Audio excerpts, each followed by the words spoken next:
আসসালামু আলাইকুম। আমি চলে আসলাম মাঝবান্ডার দরবার শরীফ, বাংলাদেশের সবচেয়ে বড় উরুস শরীফে। এটি হজরত সৈয়দ আহমদুল্লাহ মাঝবান্ডারির উরুস 10ই মাঘ হয়ে থাকে। দেখতে পাচ্ছেন দীর্ঘ কয়েক কিলোমিটার দূরেই এই ধরনের মানুষের প্রচণ্ড ভিড়, আর এই ভিড়ের মাঝে হেঁটে হেঁটে যেতে হয়, কারণ এত মানুষের মাঝে সেখানে গাড়ি নিয়ে যাওয়া সম্ভব হয় না। এটি হজরত সৈয়দ আহমদুল্লাহ মাঝবান্ডারির উরুস হিসেবে বিশেষ করে 10ই মাঘ বাংলা সন অনুযায়ী হয়ে থাকে। এখানে এসে মানুষ অনেকটা প্রশান্তি পায়, জিয়ারত করে। উরুষে এত বেশি মানুষ লক্ষ লক্ষ আর কোথাও হয় বলে আমার জানা নেই। এখানের যে তাবারুক দেওয়া হয় সেই তাবারুকটার অনেকটাই মনে প্রশান্তি এনে দেয়, অনেকটা সুস্বাদু হয়। বিশাল একটা মেহমানখানায় এখানে তাবারুক খাওয়ানো হয় রাত দিন 24 ঘন্টা অনবরত। অনবরত চলছে এখানে রান্নার কাজ, রাত দিন 24 ঘন্টা। মহিষ জবাই করে, গরু জবাই করে, আর সেগুলো অনবরত রান্নার কাজ করে থাকে, আর সারাদিন খাওয়ানো হয় সেখানে। আর বিশেষ করে এখানে হাজার হাজার গরু মহিষ হাদিয়া স্বরূপ এসে থাকে এই 10ই মাঘ হজরত আহমদুল্লাহ মাইজভান্ডারের উরুসে।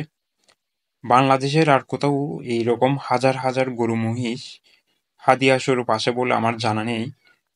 শুধুমাত্র এই বাংলাদেশের মধ্যে মাইজভান্ডার দরবার শরীফেই হাজার হাজার গরু মহিষ আসে, জবাই করে খাওয়ানো হয়।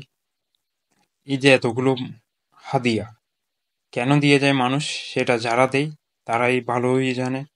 তারা এর ফলপ্রসূ এখানে হাদিয়া দিয়ে থাকেন।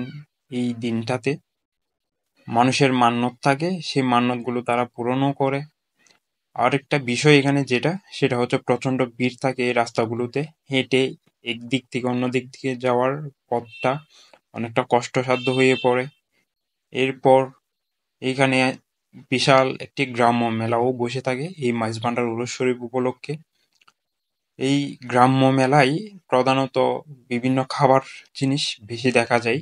বিশেষ করে আমাদের গ্রাম্য মেলাগুলোর মধ্যে যেসব খাবারের জিনিস থাকে, ওরা কিংবা জিলাপি, এই ধরনের যে খাবারগুলো থাকে, আচার, সবকিছুই এই বৃহৎ মেলার মধ্যে পাওয়া যায়। তাছাড়াও বিশেষ করে নিত্য প্রয়োজনীয় সকল জিনিসপত্র এই মেলায় পাওয়া যায়।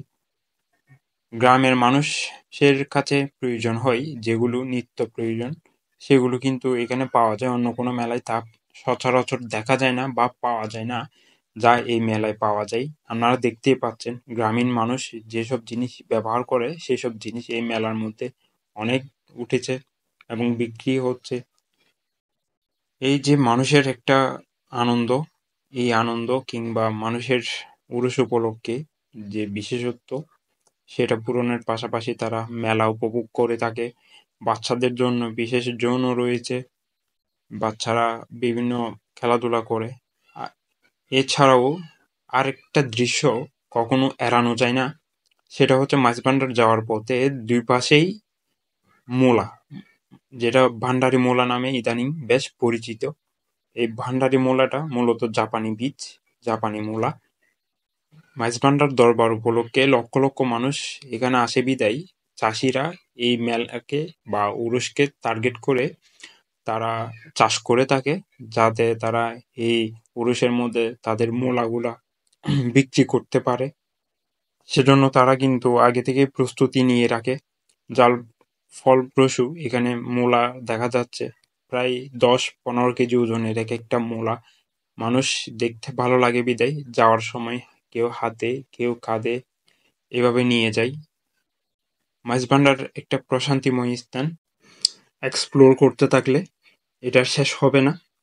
তারপরেও আপনাদের অল্প ভিডিও বা সিন দিয়েই এক্সপ্লোর করার চেষ্টা করেছি। ধন্যবাদ সবাই।